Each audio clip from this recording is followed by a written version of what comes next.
The Fallen Women of Seabrook by Obscura Chronicles. Chapter 1. The island known today as Seabrook Isle stood bright against the night, but beneath its lights lay a history marked by tragedy and reinvention. Official documents still named it Seabrook Isle, a title given by the British when they established a naval post here in 1752, 4 miles from the city port. Before that, it was nameless, a deserted land. 10 years after its settlement, disaster struck. One night in 1847, the entire island sank beneath the sea. Hundreds perished, a few survived, rescued from the waves or revived by medical aid. The catastrophe haunted the city for years until the memory faded. In 1912, Seabrook Isle re-emerged above water. Its grim past discouraged visitors, and for years it remained abandoned, home only to passing fishermen. Over time, it transformed, a sandbank turning green, and eventually it became a popular destination. During the Second World War, charity events brought crowds. The Isle soon became the site for the city's annual exhibition. Now, ferries and boats arrived in waves, and lights illuminated every corner. What once was desolate now throbbed with life. On the first day of the exhibition, Damian Shaw arrived, not for leisure, but for work. Though the murder case he pursued wasn't directly linked to the Shadow Zero and Secret Intelligence Directorate, Damian's interest was piqued by its complexity. An unidentified girl's body had been found on a city street, her identity obscured, her face crushed, a dagger wound to her chest, a bandaged right foot. Diana, the daughter of a prominent businessman, matched the general description, but there were contradictions. The father claimed the body was his daughter's, while the mother pointed out a unique mark that was absent. Even Assistant Director Ryan Blake doubted the identification after questioning both parents. Despite the official dead end, Damian persisted. He came to the exhibition hoping to observe the missing girl's father, one of the event organizers, but just missed him. Leaving the organizer's office, Damian walked into the bright, crowded lanes of the exhibition.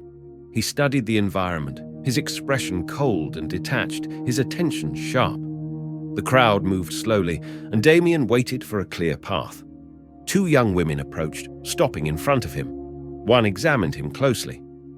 "Is this the man?" she asked. "It must be," replied the second. Their manner was direct, no laughter, no frivolity. "You insulted me last year," said the first woman. "That wasn't me," Damian replied, voice flat and unwavering. "You must be confusing me with someone else. What do you want?" "Perhaps a conversation at the Pavilion Cafe." The second girl nodded. Damian agreed, his tone indifferent. They walked together to the cafe, one of the exhibition's busiest venues. Inside, the women chose a table. Damian remained silent, observing them closely. The waiter approached. "Your order." 3 coffees, Damian said curtly. 3 plates of grilled chicken, 3 steaks, and coffee, one of the women added, ignoring him. Damian tensed as one of the girls placed her hand over his. He removed it without hesitation. "You seem serious," she said, attempting to soften the moment. "I have business elsewhere," Damian replied, rising to leave.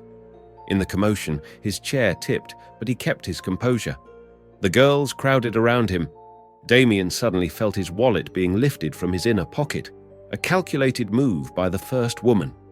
He remained motionless for a moment, then quickly regained control of the situation, realizing the theft as it happened. Damian's mind worked swiftly. This was not a coincidence. Damian regained consciousness and quietly coughed a few times before sitting up. A crowd had gathered, asking why he fainted. Damian simply raised his hand and said, "Outside." The girls quickly took his arms and guided him out. There was noise behind them, laughter, and comments from the crowd. One of the girls asked, "What happened to you?" "I don't know. Just take me home," Damian replied. "Why? Will you take me home now?" the other girl said. Damian did not respond, appearing as if he truly felt unwell. One of the girls, the one who took his wallet, looked for a chance to leave. Damian continued, "This dizziness comes every hour. Take me home. Take whatever fee you want." The girl seemed impatient. "I am not a poor man. I live alone in a large building. I own millions." "What about your family?" "All gone. I will die one day as well." "No, you will live, darling," the second girl said. Damian took a breath and said, "No one has ever called me darling. My parents died when I was a child. Since then, no one has shown me love or affection." The girls exchanged glances. The girl who took the wallet said, "She will take you home. I have to leave." Damian responded, "No, you both come, or I'll cause a scene." The girls hesitated, then agreed. They left the exhibition grounds and walked towards the shore. There was a crowd at the launches. Damian started emptying his pockets deliberately. The wallet thief moved away slightly, watching him. "What's the matter?" she asked. "The wallet has gone," Damian said. The other girl looked surprised. "You aren't upset?" Damian replied. "There were only £4.50 in it. Whenever I go into crowds, I keep just that much. The rest I keep in hidden pockets." He was telling the truth. He always kept larger sums elsewhere. "Will you pay for the launch fare?" one girl asked. "Don't worry, I will," Damian replied. At the city shore, Damian took a taxi and gave the address. Fairfield House. Fairfield House was the headquarters of the Secret Intelligence Directorate's chief, Damian Shaw, code name Shadow Zero. The girls commented on the darkness as they entered the compound. Damian said, "I want educated staff, but only find ignorant ones, so I don't keep servants. Food comes from hotels." "Not married?" "I want a wife who can speak French and German, can write Latin and Hebrew," Damian replied. "Why?" "It's a tragedy," Damian said, unlocking the door. "Maybe you know such a girl." They entered. Carpets lined the corridor. After a tour, the wallet thief stopped and said, "You are a very big man." Damian replied, "People call me mad, and perhaps I am." He brought them to the sitting room. When they were seated, Damian addressed the girl. "Return my wallet." The girl's expression changed. "Not all beautiful women are good-hearted. Return my wallet." The other girl stood up and said, "You can't do anything. If we make noise..." "Try it. The doors are locked. The room is soundproof," Damian replied. The wallet thief became afraid. "What do you want?" "My wallet," Damian said, without looking at her. She took it out of her bag and tossed it to him. Damian took out the £4.50 and threw it to her. "Keep it." "I'll go," she said. "I promise you will be sent to Eastwick soon. I remember where I saw you." She staggered to the door, trying to open it, but it was locked. The other girl sat silently, her anxiety clear. Damian said, "Come back." "What are you afraid of?" She returned as if in a daze. "Sit down. Aren't you a teacher at Eastwick Elmwood College?" The girl collapsed into a chair, looking defeated. "Who are you?" the other girl asked. "I'm nobody. You shouldn't care. I am not interested in the beauty of corrupt women," Damian replied. "Be quiet, Fiona," the first girl said. "Why be quiet?" "No, Fiona, speak. What do you think of me?" "Fiona!" the girl screamed. "He's a government detective." "Oh? Are you stopping her for that reason?" Damian said. No answer came. Fiona looked confused. Damian continued, "You revealed her name. If your name is Fiona, I could hand you to the police." "Do it," Fiona said. "I would prefer death." Looking at Clara, Fiona said, "I will tell everything. In these circumstances, I must." "No, you can't," Clara suddenly shouted. "I have to live for my blind mother and my brothers. Please, Fiona, don't." "I can't help it," Fiona replied. Damian nodded. "Conscience doesn't care for the family. Sit down, Clara." "Fiona, have mercy. If anyone saw us come here..." "So what?" Damian said, looking at her. "Are you afraid of disgrace?" Fiona asked. "What proof do you have that you're a government investigator?" "I have no proof," Damian replied. "But I will find out your secret. What did you want to tell me?" "Then there's no use telling," Fiona said. "Fiona!" the other girl pleaded. "No, I won't tell. You're mistaken. He's not a government detective." "For God's sake, let us go," Clara said. "Punish us if you must, but have mercy." "You are a teacher at Eastwick Girls' School?" Damian asked. "Yes," Clara replied. "How much do you earn?" £100, with no living expenses. I have 5 brothers and a blind mother, and no other income." "Do you go to their homes?" Damian asked. Clara hesitated, then said quietly, "Yes." "I thought so," Damian nodded. "But there's nothing for you to fear from a government investigator. Many women in this city do the same." "Yes, but I'm afraid. If the school secretary finds out, I'll lose my job. Please, have mercy." "You must be very important then. Worrying this much about a £100 job seems strange." Clara hesitated. Fiona's face now showed boredom instead of fear. After a moment, Clara said, "When I'm old, what will become of me? That's why I want to keep my job." "Now you're thinking like a philosopher. You thought I was a fool when you came here, but tell me, am I a fool?" "No, you're not," Fiona said suddenly. "You're more clever than anyone. I will stay here. His blind mother will die crying." "You will stay," Damian said. "Yes, I will stay. I know many stories. If you can't sleep, I'll sing lullabies." Damian turned to Clara. "You can go. If you need my help, come to Fairfield House." Damian opened the door. Clara stood up, but Fiona remained seated. As Clara left, the door closed automatically. As she walked down the veranda, Damian asked, "Do you need money?" "No," Clara answered without stopping, quickly heading for the gate. Damian watched until she left.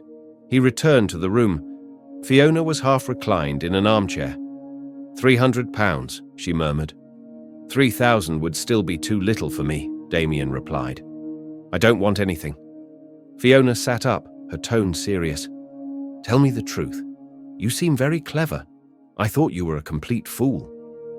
"I never said I was a government investigator, nor would I bring you here pretending to be a fool."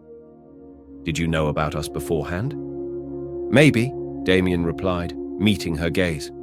"What do you know?" "A lot. But it's better if you tell me yourself.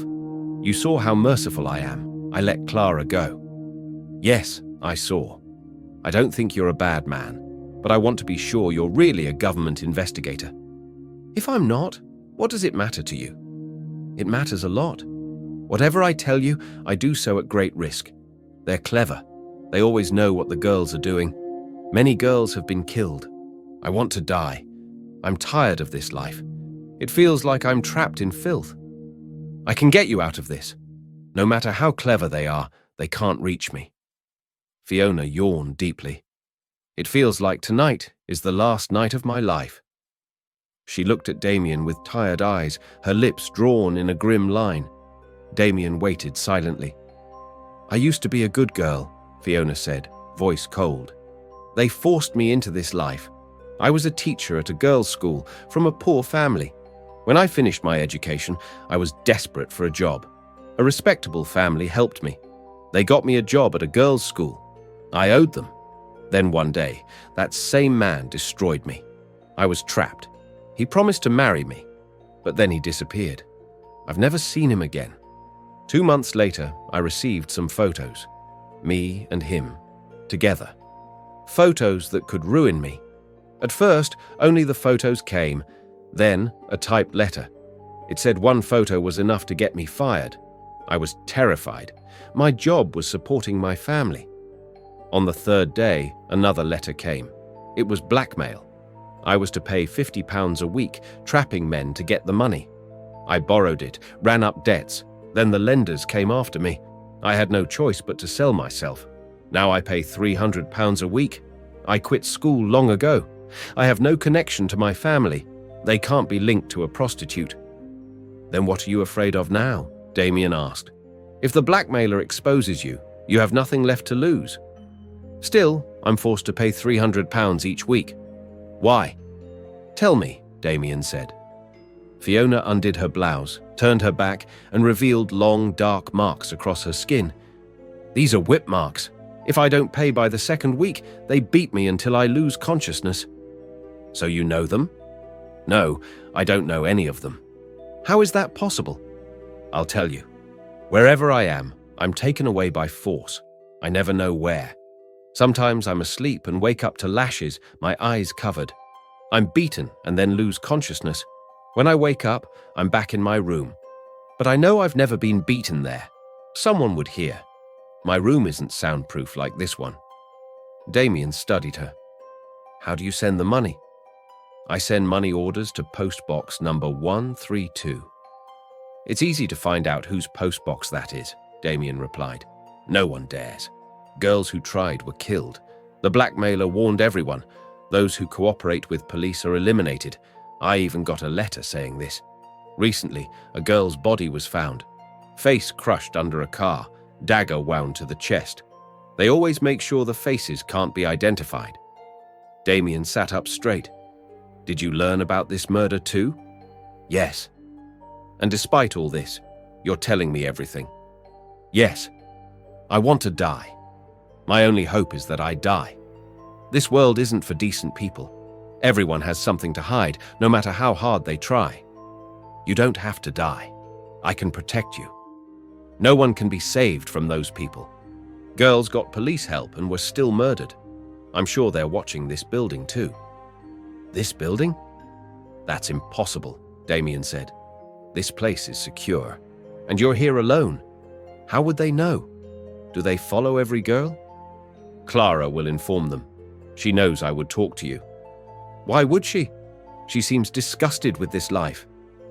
Maybe, but if her information leads to something, she gets 4 weeks of payments waived, £1,200, 4 weeks of rest. You made a big mistake letting her go, Damian said sharply. I already said, I want to die.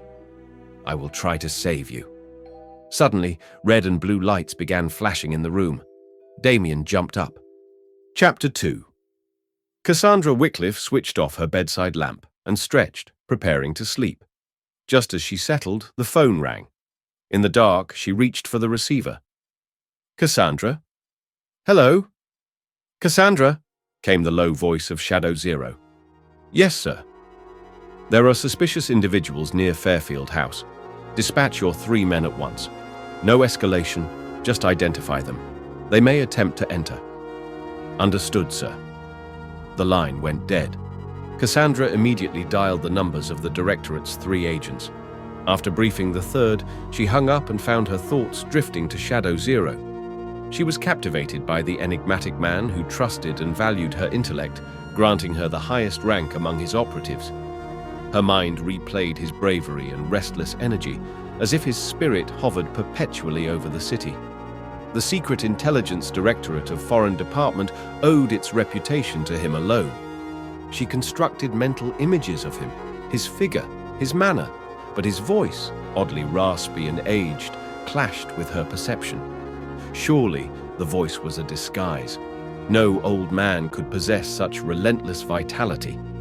Yawning again, Cassandra lay down, but sleep eluded her. Suddenly, she sat upright.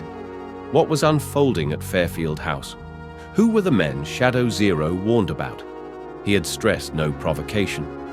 Her mind turned to the secure room within Fairfield House. Walls and doors soundproofed, alarmed with warning lights and bells. Entry was near impossible. She had assigned Captain Bramwell, Lieutenant Ellsworth, and Logan Pierce to guard it. Brave, but not subtle. They often let zeal undermine caution. Checking the clock, she saw it was 2 a.m. She dressed swiftly, jacket, trousers, and tucked a .25 caliber pistol into her pocket. The chill was slight, the streets deserted. Driving her compact Austin, she approached Fairfield House. Stopping a short distance away, she continued on foot. The gate was unlocked, the compound was dark. Suddenly, a hand grasped her shoulder from behind. "Don't move!" a familiar voice whispered. Captain Bramwell. "It's me." Relieved, she asked, "What happened?" "They left. 4 of them. Too dark to see faces. And you?" "We couldn't follow. You told us not to escalate, but sometimes you act like you run the government." Bramwell's tone was sharp. Cassandra said nothing. Logan Pierce and Ellsworth arrived. "Aha! Who's here?"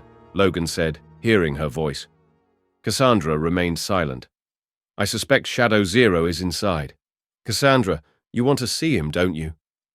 "I'm just a poor woman," she replied dryly. "You're men. Go see for yourselves." Ellsworth asked, "What now? What will you do? They've gone. You couldn't even follow." "We saw them exit but lost track. Probably villains from a spy novel," Cassandra said sarcastically. "Swallowed by the earth or vanished by magic." "That's nonsense," Ellsworth snapped. "You forget there's a cinema 1.5 furlongs away. The crowd from the second show must have absorbed them." "Enough. I've given the orders. My part ends here." "Weren't we told to enter the building?" Logan pressed. "They left. Your responsibility now." With that, Cassandra turned and left the compound gate. Chapter 3. Damian observed Fiona as she took slow drags from her cigarette, her demeanor as if she sat comfortably in her own home. "Be assured, they cannot harm you here," Damian said. "This room is your sanctuary." Fiona exhaled calmly.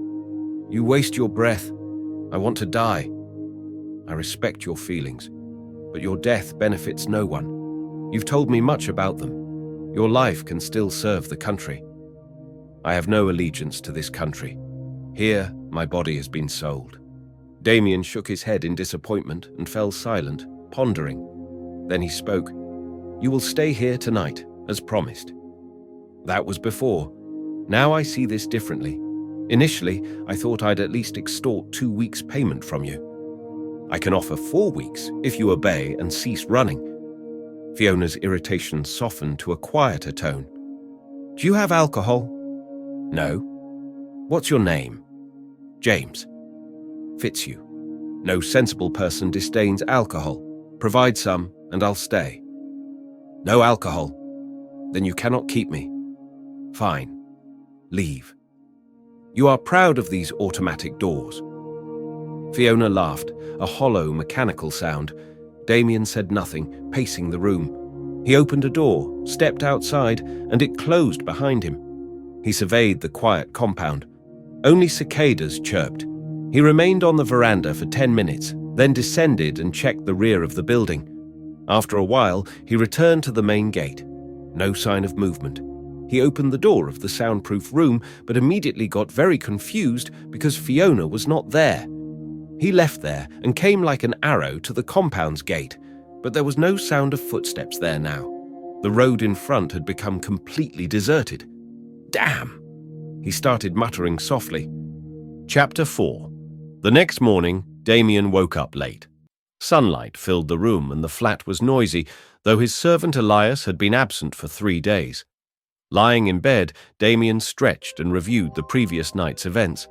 He realized he had made 2 serious mistakes. First, he hadn't asked Fiona an essential question. How had Clara informed the criminals about Fiona? The criminals were cautious, never making mistakes that could expose them. Second, his use of the automatic doors had made Fiona aware of their mechanism, something he should have avoided. Now Damian was left with 2 leads, the address for Clara and postbox number 132. He also knew this postbox could be dangerous to investigate. Still, he began his inquiry. The postbox belonged to the city's most circulated magazine, Cinema Confidential, renowned for gossip and scandal in the film world. Damian opened his old file of short stories. Once, he'd had an interest in writing and had contributed to magazines himself. Taking a story with him, Damian went to the Cinema Confidential office, a large and busy place. He asked to see the editor. "I want to meet the editor," Damian said. "What's the matter?" "Just a minor submission," Damian replied, serious. He was eventually allowed in. The editor, a robust man in his 40s, eyed Damian coldly. "Why have you come?" "I've brought a story." "We don't publish spy fiction," the editor said flatly. "It's not a spy story. It's a romance," Damian replied. The editor was not convinced. He complained about contributors using strange names and read Damian a hostile letter from a reader. Damian sat quietly, watching and waiting for an opening. Trying to lighten the conversation, Damian attempted to introduce his story. The editor cut him off, uninterested in old styles or irrelevant stories. An argument broke out between them, drawing attention from others in the office, including a young woman dressed in men's clothes who simply observed the exchange. The confrontation escalated. Damian, refusing to back down, was forced to leave after being tripped by the woman. He exited quickly and went to a nearby restaurant, choosing a seat where he could watch the magazine's office. For 2 hours, Damian waited. As the office closed, staff began to leave. 4 people, including the same woman, entered the restaurant. They gathered at his table. Damian, pretending to be distracted, responded to their questions with short, guarded replies. The woman asked about his writing. Damian kept the conversation vague. The group pressed him, but Damian avoided giving real answers. The woman left the table, her demeanor suddenly tense. Damian paid the bill and left shortly after, not seeing her again. Though he tried to dismiss it, something about her unsettled him. He realized he had behaved more erratically than usual at the magazine office, but he couldn't pinpoint what was truly bothering him.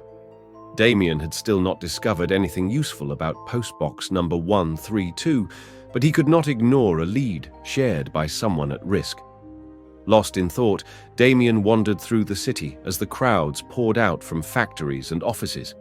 He moved aimlessly, considering whether he should contact Assistant Director Ryan Blake of the National Crime Agency with more information about the girl Diana found dead on the main road a week and a half ago.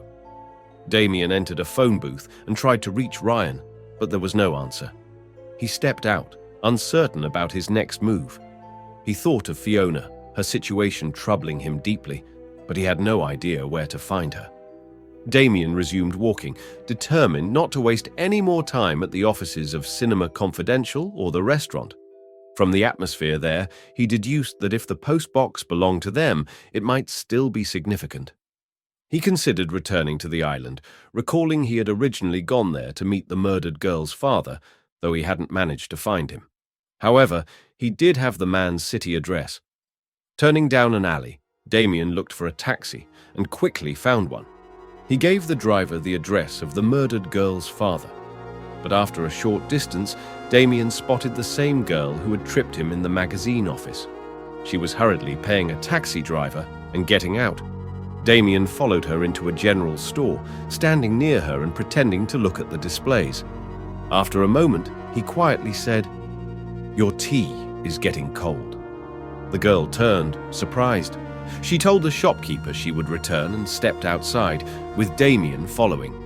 On the pavement, she stopped. "What do you want?" she asked, facing Damian. "I'll buy you tea," Damian replied. "You're not who you pretend to be." "I am who I am, but most people only see what they want." "What's your agenda?" "That's for you to figure out. I'm not here to play games." The girl's expression grew tense. "I wanted to speak to you," Damian said quietly. "Why?"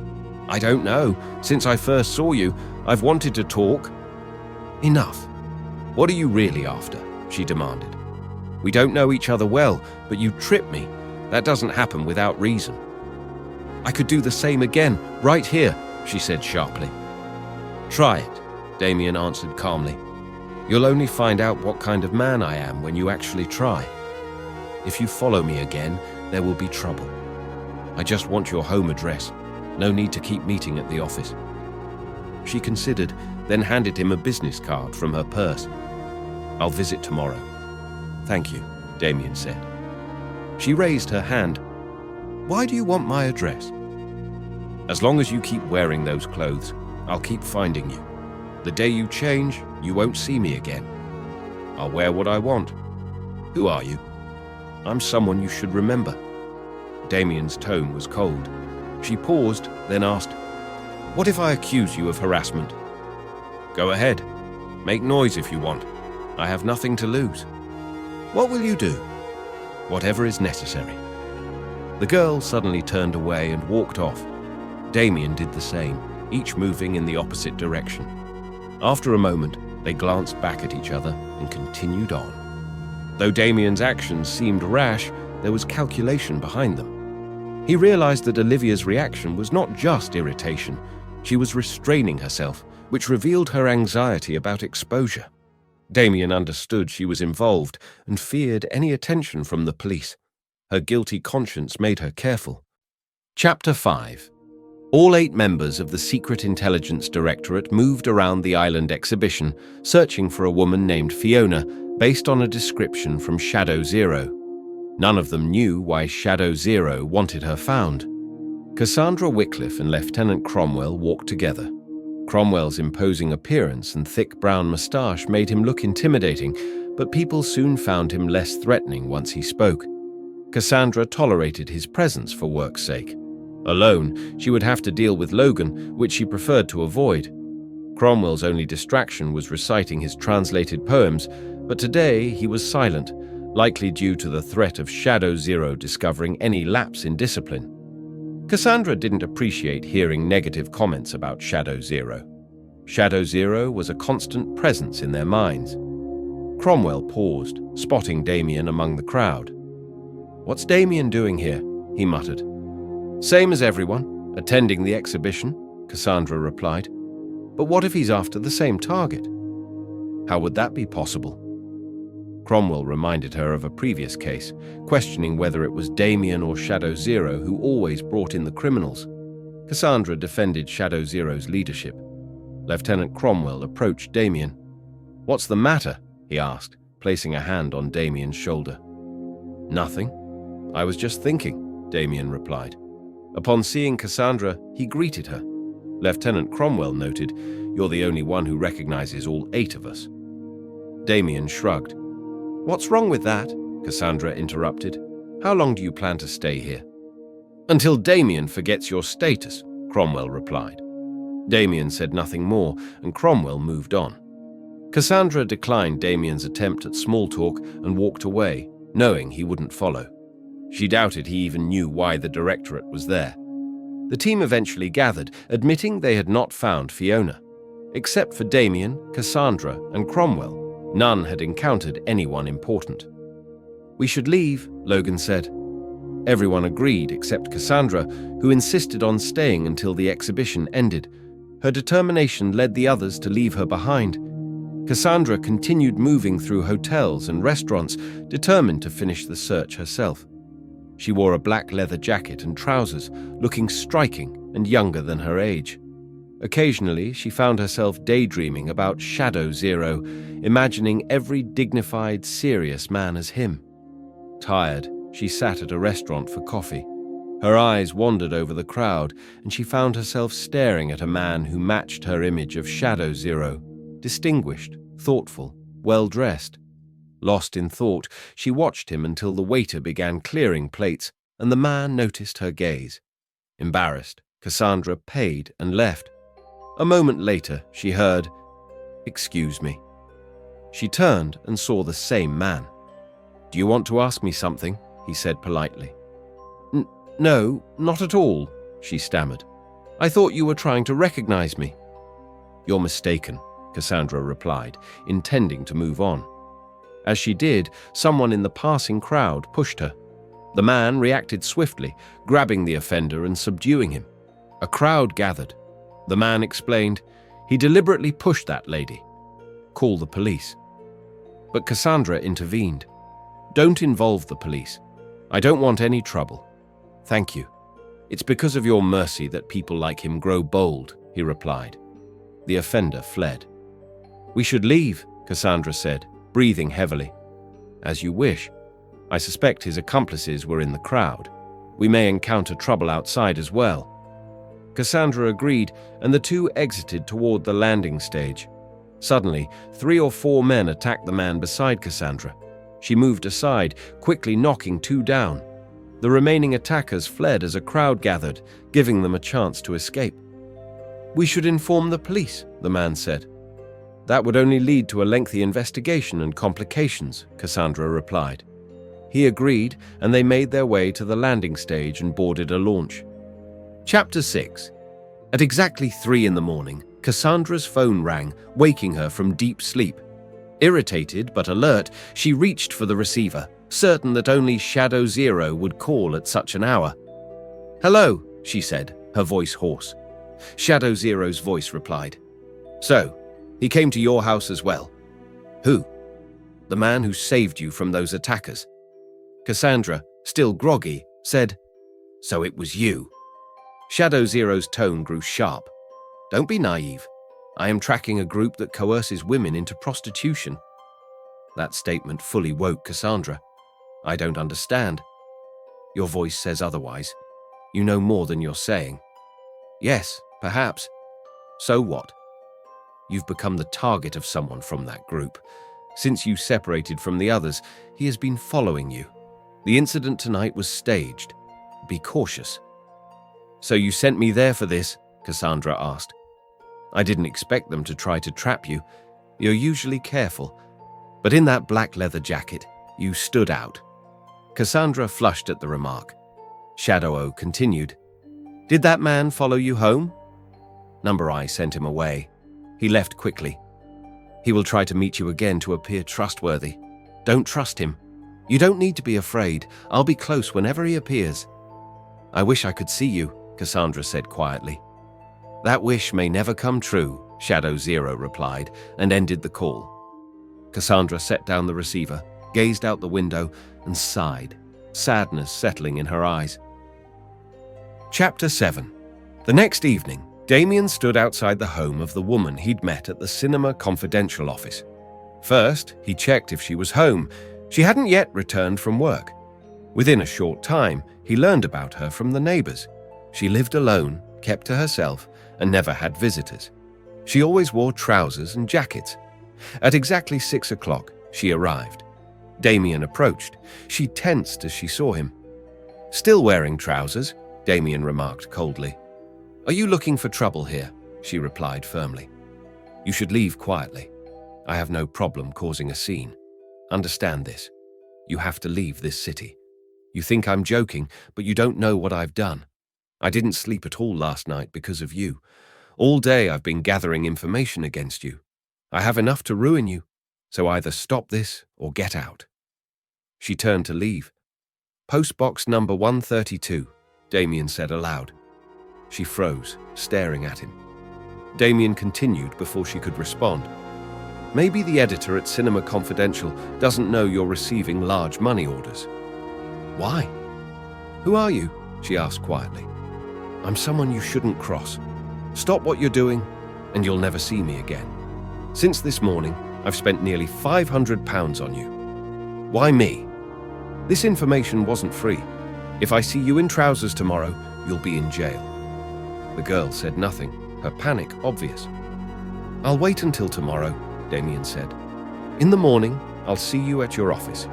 If you comply, you won't see me again. If not, you know the consequences."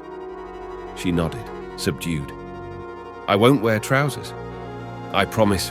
"Good," Damian replied, and left, disappearing down the alley. Chapter 8. Lieutenant Ellsworth was about to leave when the phone rang. He set his coat aside and answered. "Hello?" Shadow Zero's voice came on the line. "I have a task for you." "Yes, sir." "There's a girl named Olivia, working at the Cinema Confidential office. She lives in flat number 8, Alaska Building.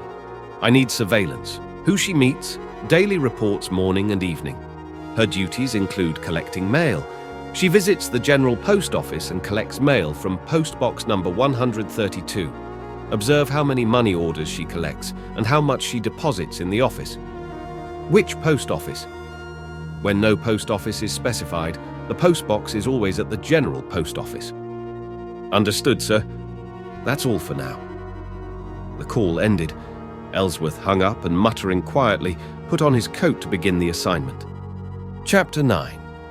Lieutenant Cromwell sat at his desk, working through the structure of a poem he had written, carefully marking the meter of each line.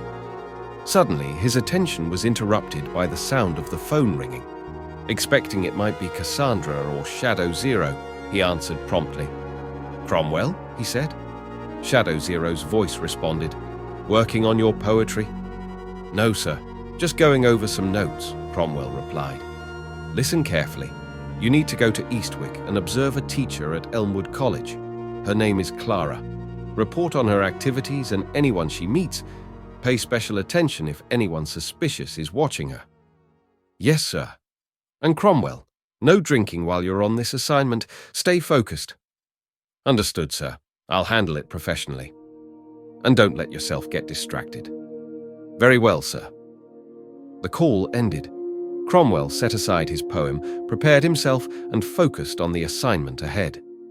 Chapter 10. Captain Bramwell was investigating the father of the girl named Diana, whose body had been found on the road, acting on orders from Shadow Zero.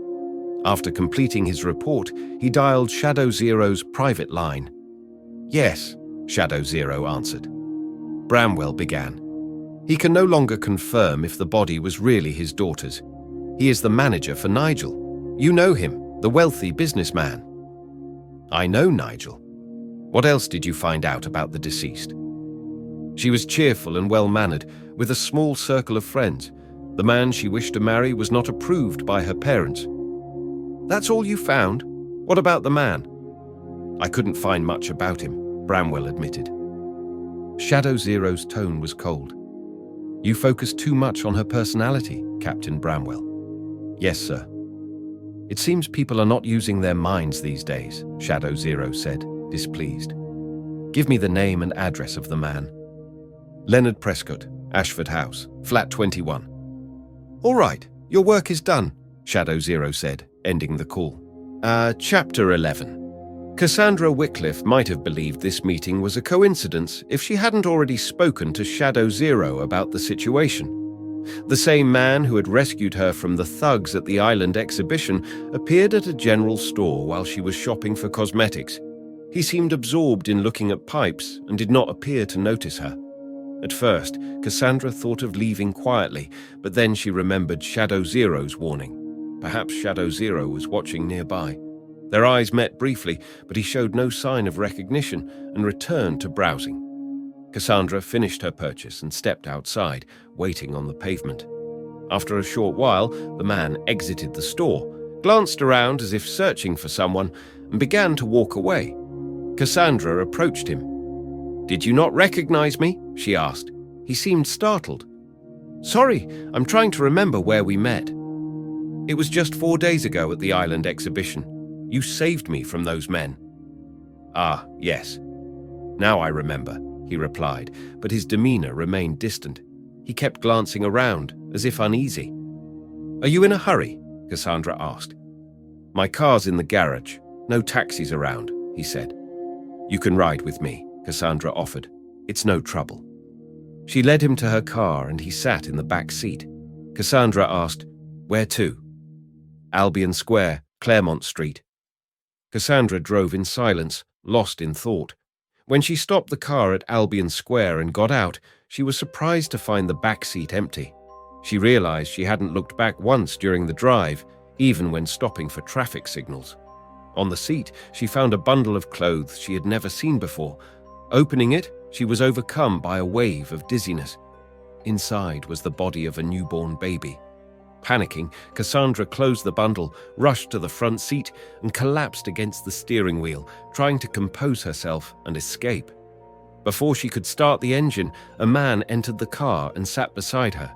He looked rough and untrustworthy, making Cassandra shiver. "Don't be afraid," he said calmly. "Everything will be fine. Start the car and drive toward the river.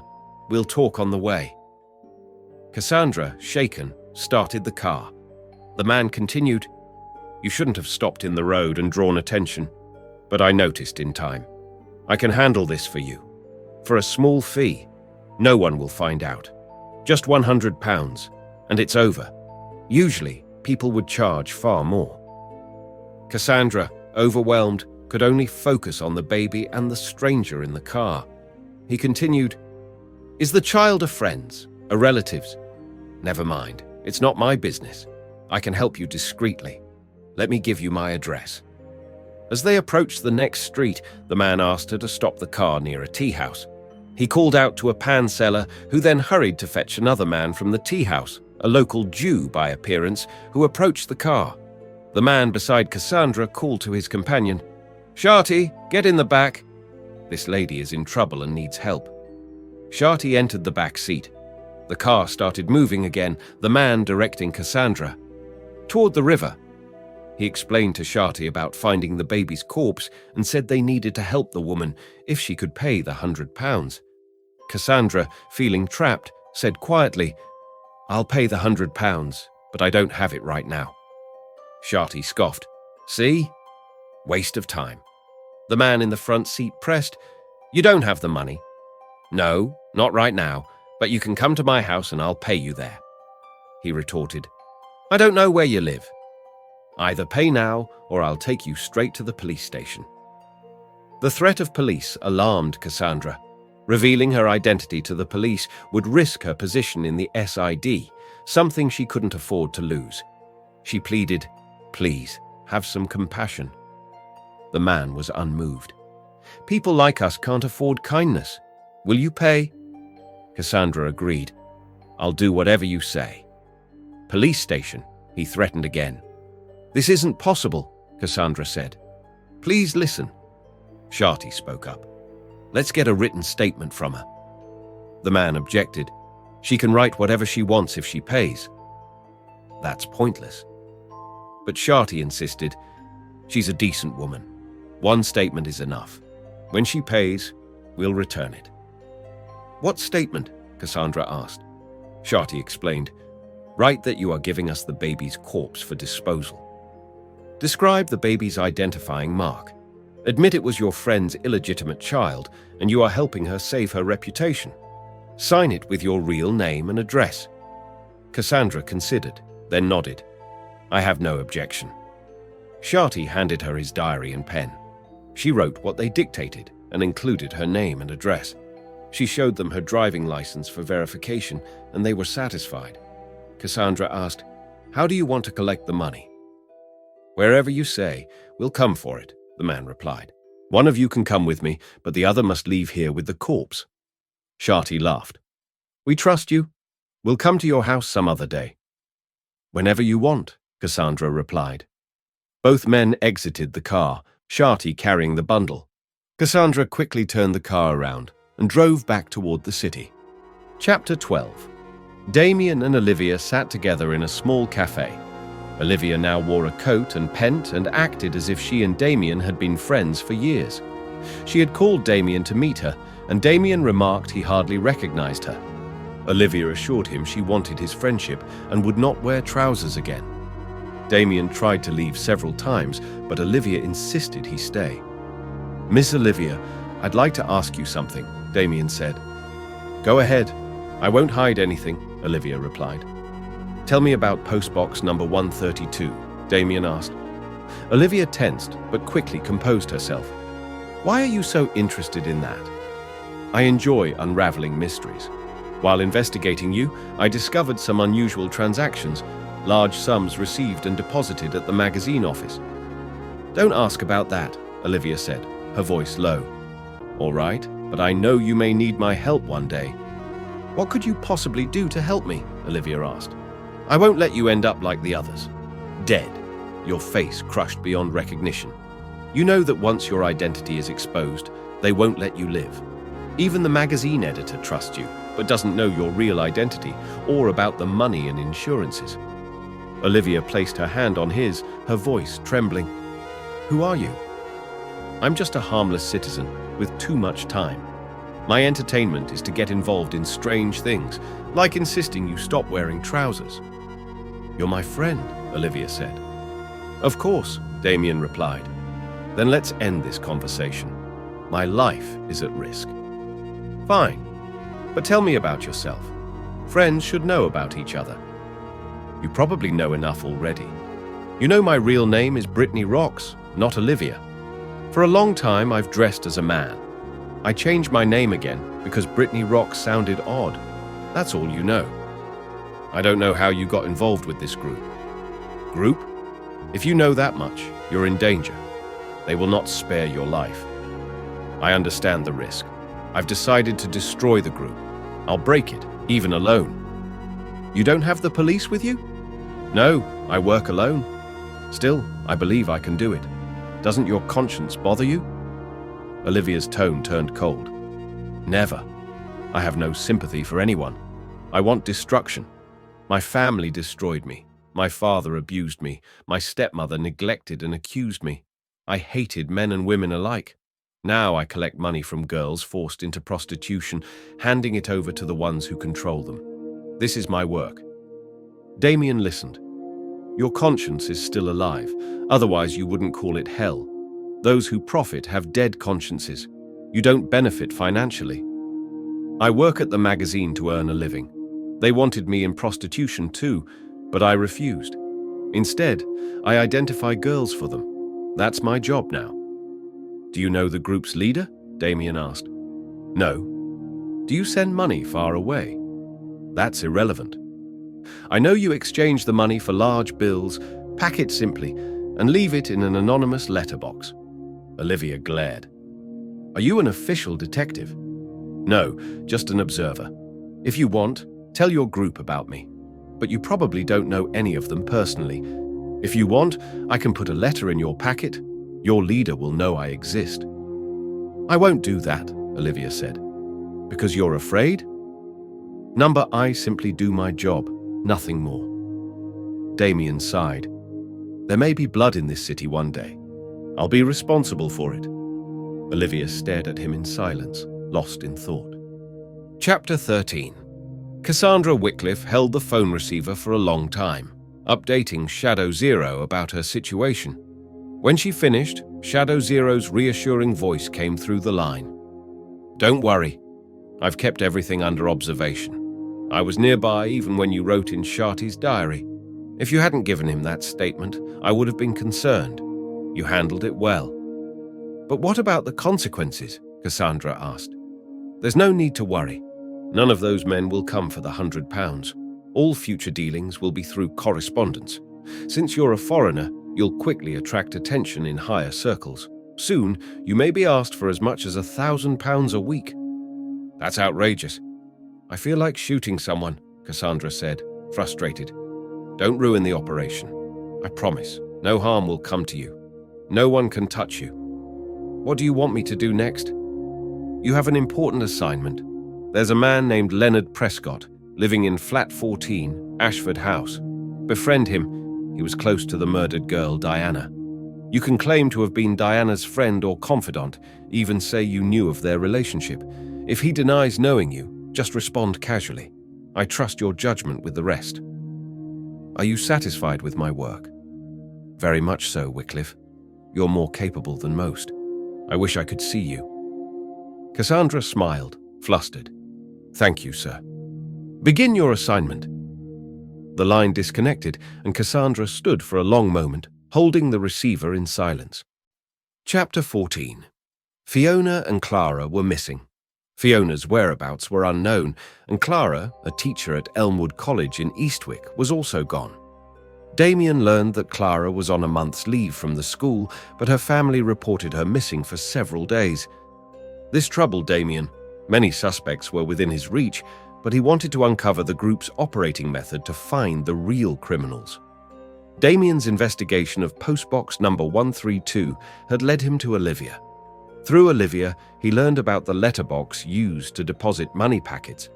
That letterbox now held his full attention.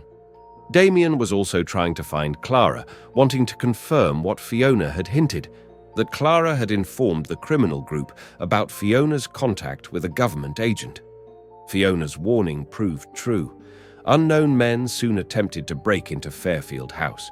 It was likely Clara who tipped them off, and Damian wanted to know how. Despite searching, Damian could not locate Clara. One mystery remained: the murdered girl's body. Diana's mother refused to identify the corpse as her daughter's, though it wore Diana's clothes and bandaged foot. The post-mortem revealed the foot wound was inflicted after death, confirming the body was not Diana's. The purpose behind this deception remained unknown, so Cassandra was assigned to investigate Leonard Prescott, Diana's friend. Meanwhile, Damian's focus remained on Olivia and the letterbox. That day, as usual, Olivia collected money orders from postbox 132, then spent time at the office and returned home. After 8 p.m., she left her flat, took a taxi, and was followed by Damian on a scooter. On Blenheim Street, Olivia got out and walked, carrying a red packet.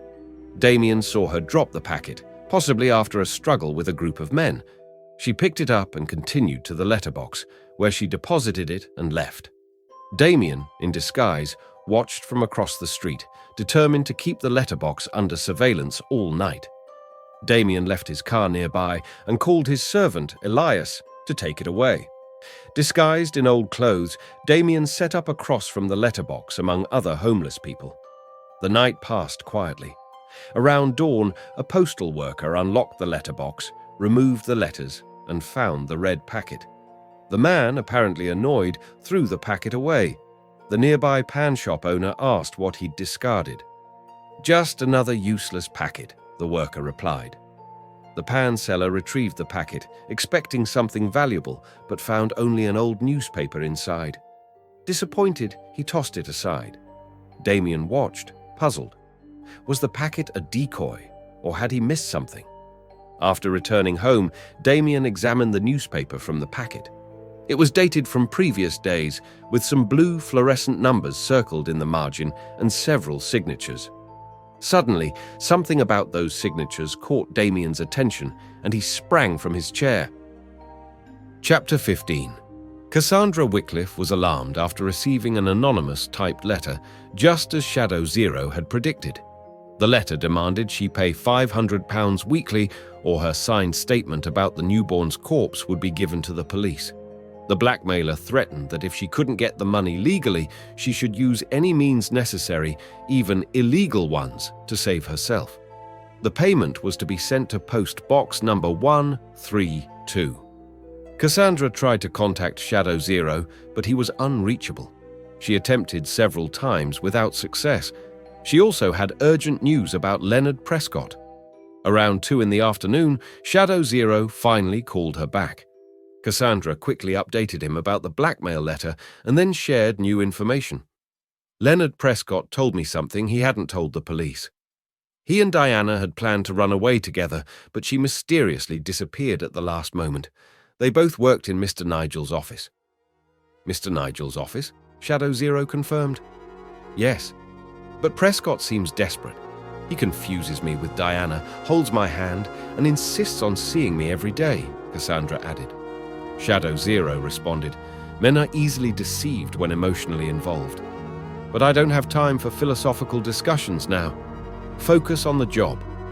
Cassandra fell silent, feeling troubled after the call. Later, Damian met Olivia by chance outside the Cinema Confidential office. Olivia didn't notice him at first. Damian said, "You're on my mind lately. I'm not sure why." Olivia replied, "You probably think you'll end up in jail because of me." Damian shrugged. "If I was afraid, I wouldn't have gotten involved. I sympathize with the girls trapped in this network." Olivia asked, "What was the story about trousers?" "Nothing important. I just think people should wear what suits them," Damian replied. They sat down at a restaurant nearby. Damian said, "I have nothing to do with the police, but I won't stop until this group is destroyed." Olivia replied, "You misunderstand. This group is vast and secretive. No member knows more than their assigned role. For example, I receive money orders and insurance, pack them, and drop them in the letterbox. I don't know who collects the packet. No names are used." Damian asked, "What was in yesterday's packet?" "Banknotes," Olivia answered. "And is it always a red packet?" "Yes, that's the instruction." "Does the packet always fall from your hand, or was yesterday the first time?" Olivia hesitated, then admitted, "It happens often. I'm instructed to carry the packet openly and drop it in the letterbox. It usually falls from my hand in a crowd." Damian nodded. "Interesting. Just curious. By the way, you look good in those clothes." They spoke a little longer, then Damian left. Chapter 16. Diana's father was deeply troubled. The ongoing police investigation and constant pressure from Leonard Prescott, the firm's accountant, had taken their toll. The firm, owned by Mr. Nigel, was a major player in import and export. Unable to bear Leonard's threats and harassment any longer, Diana's father decided to have him dismissed. He arrived at Nigel's office at 8:30 p.m. Nigel, a young, well-built native Christian, received him warmly. "Leonard Prescott has become unbearable for me, sir," Diana's father began. "Why? Isn't he the one connected to your daughter?" "Yes. My daughter lost her life, and now Leonard threatens me constantly." "Tell me everything." "I heard your wife refuse to identify the corpse as your daughter," Nigel said. "That's true. I'm certain the body wasn't hers. Someone tried to make it look like my daughter." Nigel was surprised. "Who else could have had access to your daughter's clothes?" Diana's father didn't answer. After a pause, Nigel asked, "Could it have been Leonard?" "I heard you opposed their relationship." "Yes, I did. I didn't approve." Nigel replied, "You can dismiss him with a month's notice. I'll order an inquiry. If he's involved, he'll be punished." "Thank you. I don't want to see him again," Diana's father said, leaving the office. Nigel stayed behind, lost in thought, a cigarette between his lips. Suddenly, he noticed a black-gloved hand at the door. A man dressed entirely in black entered. His face was featureless except for his eyes, and he carried a strange, silenced revolver. Nigel remained calm, a faint, sarcastic smile on his lips. "Trying to recognize me, Mr. Nigel?" the intruder asked. "Number, I'm laughing at your situation. You may have come easily, but leaving won't be the same." "I didn't come to leave," the man replied. "Do you want my safe's keys?" Nigel asked. "We're not in the 19th century, Mr. Nigel. No one keeps cash at home now," the man said coldly. "Did you come just to threaten me?" "Perhaps. But let's discuss Leonard Prescott," the intruder continued. Nigel realized, "So you are Leonard Prescott. My identity is irrelevant. Let's talk about Diana." Nigel raised his voice. "Don't forget who you're talking to. No one will hear you. Your staff are unconscious from gas." "You're at my mercy now," the man replied, raising the silenced revolver. "What do you want?" "The truth about Diana. I don't know anything." "Don't pretend. You had her taken when she was waiting for me. She was kept under your surveillance. I have evidence." Nigel was silent, startled. "And I want to know about Clara and Fiona." "Who are you?" Nigel managed to ask. "I know about the deaths of the girls whose bodies have been found in the city. I accuse you of orchestrating their exploitation." "You're lying," Nigel stammered. "I'm not here without evidence. I have a confession for you to sign." "Why?" "Because you have undeclared income and earn thousands every week. Shouldn't I get a share?" "Do you have evidence?" Nigel demanded. "I have plenty. I can present Diana, Clara, and Fiona, your victims. You killed Fiona and Clara, but don't want more corpses discovered. Am I wrong?" "You're bluffing," Nigel shouted. "I've never even seen these girls. Get out." "Your people can be forced to reveal them. You have no defense," the intruder replied, his voice steady. Nigel stared at the black-clad man, struggling to make sense of his demands. "I don't know who you are or why you're after me," he said. "After you." "I just want £30,000 a month," the intruder replied coldly. "It's simple business. More days in the month, more money. February's expensive this year." Nigel, visibly unsettled, tried to negotiate. "30,000 is already a lot. I can't agree to more." "Produce the confession," the intruder demanded. Nigel hesitated, but finally agreed. "Show me the confession, but lower the price." The black-clad man handed over a written confession. Nigel's face paled as he read the details of his crimes. "You're dangerous. Work with me and you'll profit greatly," Nigel tried. "I'm not interested in working with you. I get enough from this." "All right, do me a favor," Nigel pleaded. 50,000 to get rid of those 3 girls. "I can arrange it, but my men will demand at least 10,000 each, 60,000, and it's done." "Fine, but sign here first," said the black-clad man, offering a pen. Nigel hesitated, then the intruder insisted, "I want your real signature, the one from last week's newspaper packet. If you hadn't signed, I wouldn't have found you." Nigel signed the confession. "Now, show your face," he demanded. "Have your blackmailed girls ever seen your face? From now on, I'm your blackmailer. You'll never know who I am," the intruder replied. Suddenly, as Nigel bent to retrieve the confession, he struck the intruder and grabbed the pistol. He fired, but only water came out. The intruder quickly recovered, retrieved the confession, and chased Nigel through the mansion. Nigel tried to escape, but found himself trapped. The black-clad man located a hidden mechanism in the room, opened a secret entrance, and descended into a basement. It was bright, silent, and he soon found another door leading to a small room.